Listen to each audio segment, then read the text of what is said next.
tithes and miracles. We want to start by asking you, what is tithes?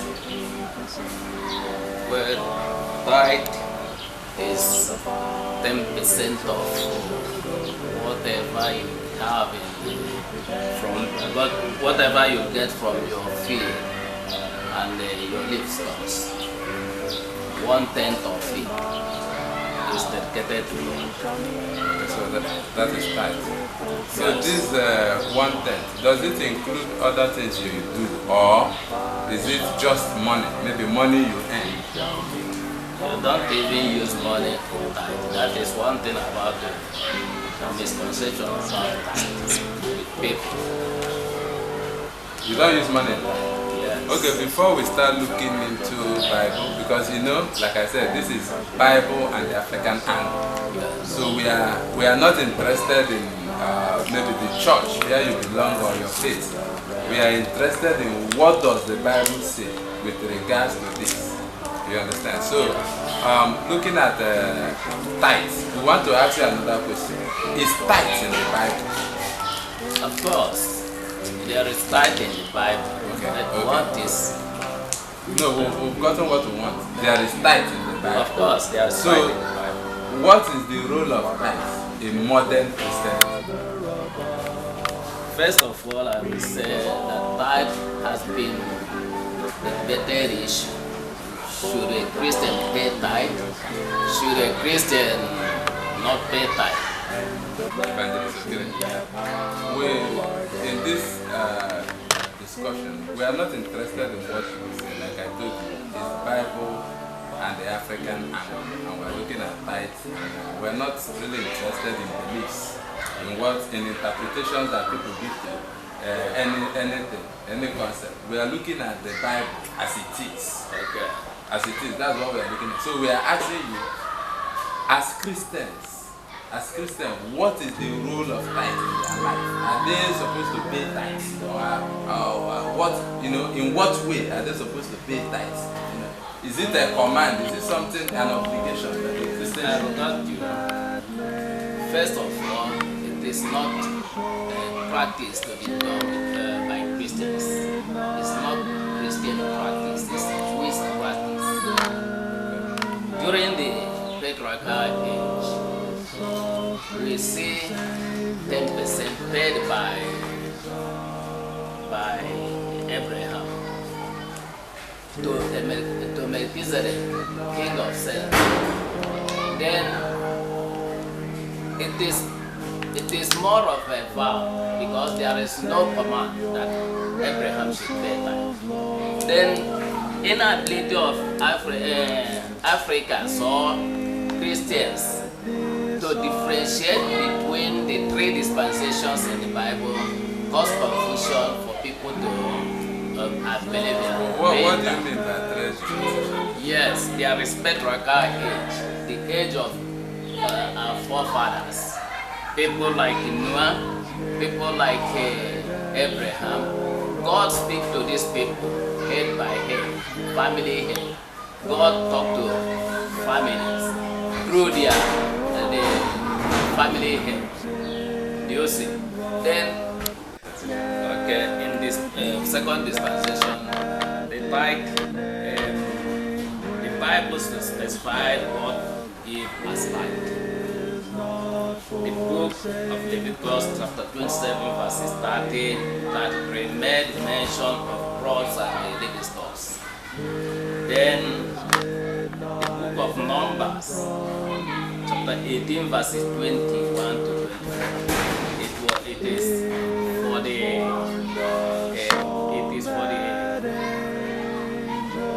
sons of Israel, sons of Levites, who did not have a portion of land in Israel.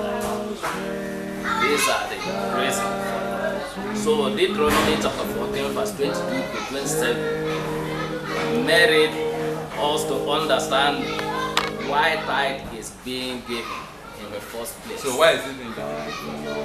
Because the people have no land. They are serving in the house of God. Secondly, it is a compensation. The Bible says it is a compensation for the Levites who do not have land.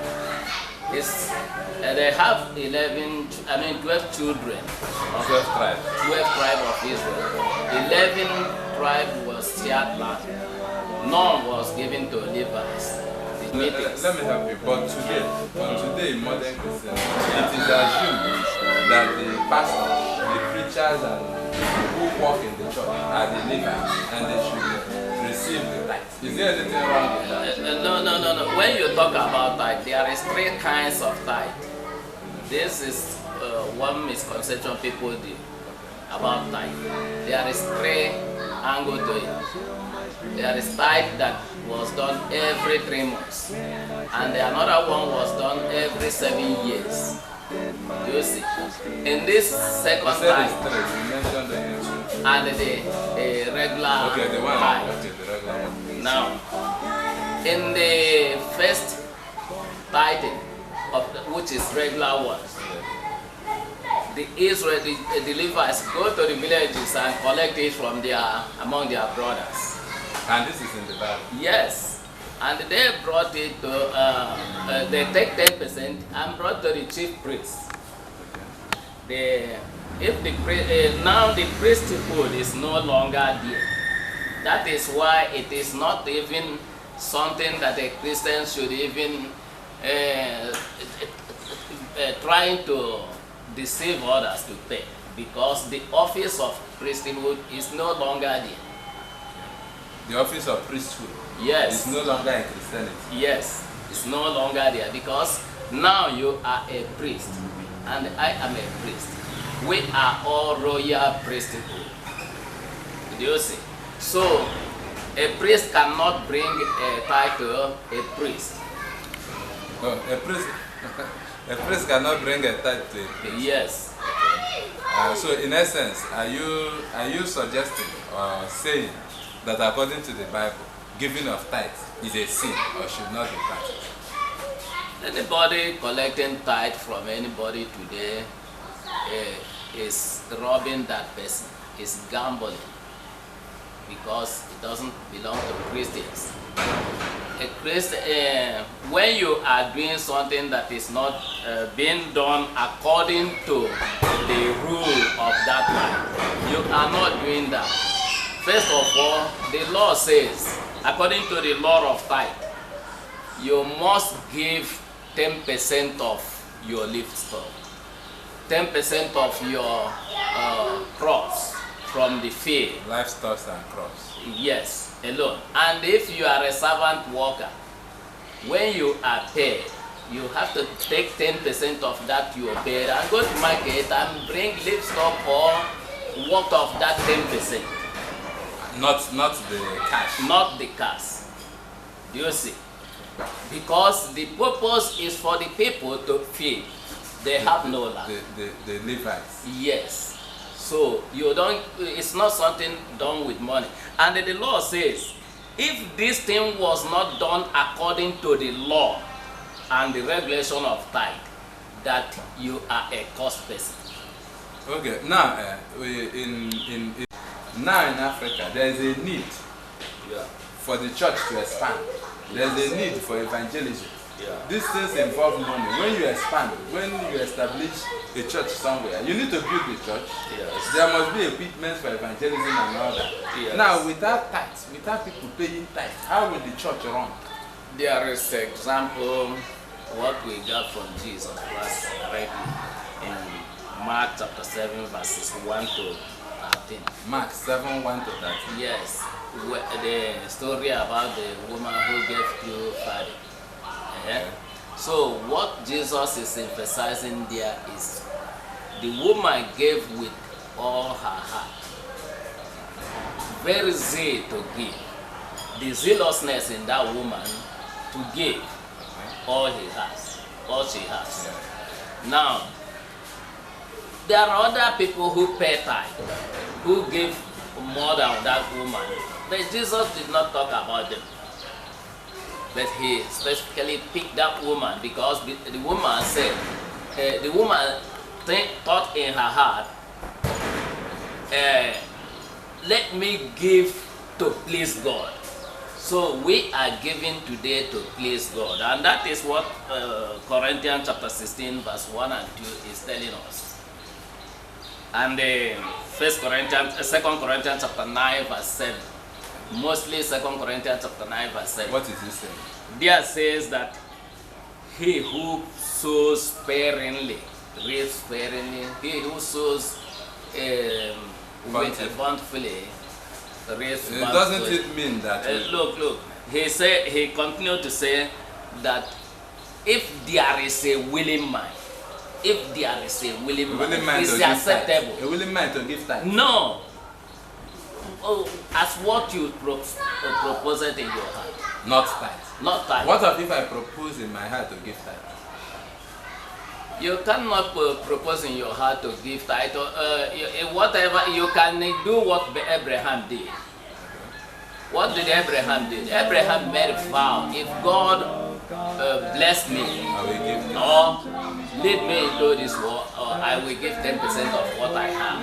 Yeah? Then you can make such vow in your house and say, if God help me in trusting this business, then if God help you, that you will give 10% or more than 10% or less than 10%. So you are saying giving of 10% is not compulsory? It's not compulsory. It's not even... And that churches are not supposed to demand for it? Churches don't have the right to demand for it.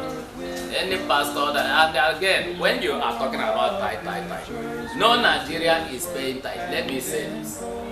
People say they are paying. No Nigeria, nobody is paying. How will you know? Because number one, tithe is 10%, have rule and regulations. You must abide by that rule and regulation. Galatians chapter 3 verse 9. Galatians chapter 3 verse 9 to 26 give you an insight of what tithe is all about, okay? And what the law is all about. Let us read. No, I would like us to round up because we have already gotten to the point that we're looking at. Okay, in Hebrews chapter 7 verses 5 to 12. Read it at your own time. Hebrews chapter 7 verses 5 to 12. The Bible specifically says that this office has been changed. Do you see? the office of priesthood. The office of priesthood has been changed. That there is need to change the law therein. Do you see? Then again.